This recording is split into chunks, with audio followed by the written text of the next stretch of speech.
Bíblia com Deus apresenta o que ninguém te contou sobre 1 Samuel capítulo 1 versículo 3.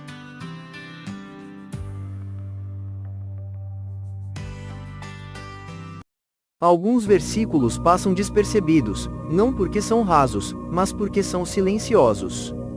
1 Samuel capítulo versículo 3 parece apenas um detalhe histórico, mas dentro dele existe dor, perseverança e uma fé que sangra. Hoje, nós vamos olhar para esse texto com mais cuidado. Subia este homem da sua cidade de ano em ano a adorar e a sacrificar ao Senhor dos Exércitos, em Siló. Estavam ali os dois filhos de Eli, Hofni e Finéias, sacerdotes do Senhor. 1 Samuel capítulo 1 versículo 3. A Bíblia começa dizendo que Eucana subia todos os anos para adorar. Isso não era um costume ocasional. Era uma prática constante. Todos os anos, fala de perseverança. Não era quando a vida estava boa. Não era quando tudo fazia sentido. A constância na adoração não significa ausência de problemas. Siló era o lugar da presença de Deus naquela época. O lugar do culto. O lugar do sacrifício. Sacrifício envolve custo. Envolve entrega. Envolve ir mesmo sem vontade.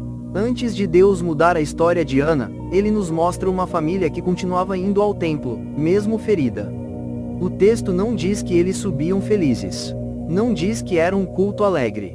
Ele apenas diz que eles subiam. Às vezes, a fé não se expressa em cânticos altos, mas em passos firmes. 1 Samuel capítulo 1 versículo 3 nos ensina algo profundo. É possível estar no centro da vontade de Deus e ainda assim carregar uma dor silenciosa. E é exatamente aqui que a história de Ana começa a doer.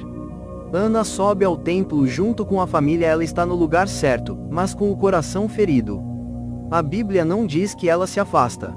Ela continua indo. 1 Samuel capítulo 1 versículo 6. A humilhação era constante. A dor não era recente.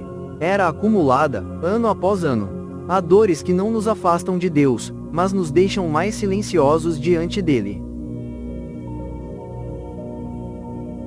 Ela, pois, com amargura de alma, orou ao Senhor e chorou abundantemente. 1 Samuel 1 versículo 10. A Bíblia não diz apenas que Ana orou. Ela diz que a alma dela estava amarga.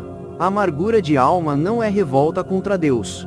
É dor profunda que não encontra palavras. É sofrimento guardado por muito tempo. Mesmo ferida, Ana não se afastou. Ela orou ao Senhor. A dor poderia tê-la endurecido. Poderia tê-la silenciado por completo. Mas a dor a levou para Deus. Existem pessoas que se afastam de Deus por causa da dor. E existem pessoas que se aproximam dele em silêncio. A Bíblia diz que Ana chorou abundantemente. Não foi um choro para ser visto. Não foi um choro para chamar atenção.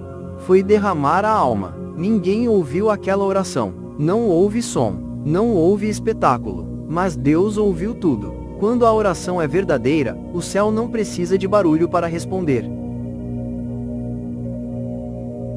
Enquanto Ana orava em silêncio, alguém a observava. Eli viu os lábios se moverem, mas não ouviu nenhuma palavra. Ele enxergou o gesto, mas não discerniu a dor. O sacerdote interpretou o silêncio como desordem. Confundiu quebrantamento com embriaguez. Nem sempre quem observa consegue compreender quem sofre. Às vezes, a fé mais profunda parece estranha aos olhos humanos. Às vezes, a dor mais sincera é julgada de forma injusta. Ana não estava distante de Deus. Ela estava profundamente próxima, mas sua oração não se encaixava nos padrões visíveis. Não tinha forma conhecida, não tinha som. Até no ambiente espiritual, orações silenciosas podem ser mal compreendidas. O que os homens não entendem, Deus discerne. E aquilo que foi julgado na terra, já estava sendo ouvido no céu. Quando Ana finalmente fala, não há raiva em suas palavras. Não há defesa agressiva. Não há explicações longas. Há verdade. Ela se apresenta com sinceridade. Expõe sua dor sem teatralidade. Abre o coração sem medo. Ana não levanta a voz. Ela levanta a alma. Ela deixa claro que não está distante de Deus. Está apenas profundamente ferida. Há uma fé madura naquele momento. Uma fé que não precisa provar nada a ninguém. Quem derrama o coração diante de Deus não precisa se justificar diante dos homens. Ana não discute. Ela permanece firme. E, naquele instante, o silêncio que foi julgado começa a ser compreendido. Depois de explicar sua dor, Ana não se cala por medo. Ela se entrega por fé. Ela faz uma oração que ninguém escuta. Nenhuma palavra alta, nenhuma promessa pública. É uma entrega silenciosa. Antes de receber qualquer resposta, Ana já confia. Ela não pede para segurar. Ela pede para devolver. O que nasce daquela oração não seria apenas para satisfazer um desejo pessoal. Seria para cumprir um propósito maior. Há maturidade nessa entrega. Há renúncia antes do milagre. Quando a oração nasce da entrega, Deus não responde apenas com alívio. Ele responde com propósito. O tempo passa, e a vida continua. Mas Deus nunca esqueceu daquela oração silenciosa.